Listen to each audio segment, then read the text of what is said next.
kuna tax ambazo kampuni inalipa, alafu kuna tax ambazo wafanyabiashara wa kawaida wanalipa. Zimetofautiana kabisa. Kama una duka utalipa tax tofauti na mwenye kampuni. Ukianza na watu wenye kampuni wanalipa almost tax 4 au aina za kodi 5. Aina ya kwanza inaitwa income tax. Hii inalipwa annually, yani mwisho wa mwaka, na ni 30%. Lakini kodi ya pili inaitwa VAT, value added tax.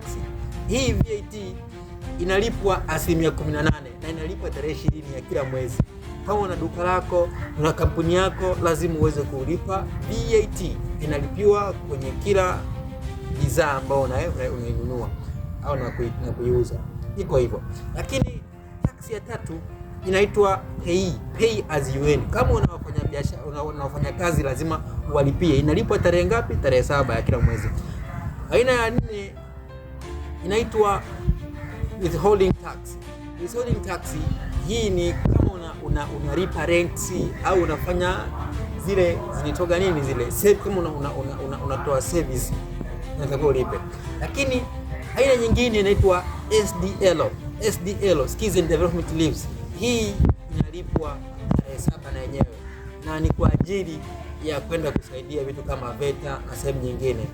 Hizo ni kodi makampuni yanalipa. Lakini kwa upande wa maduka tu, una duka, una biashara ambayo hujailazimisha, yani hujaisajili kule BRELA, unalipa kodi ya kwanza inaitwa presumptive tax, na inalipwa kulingana na turnover yako umeipata kwa mwezi. Unaona?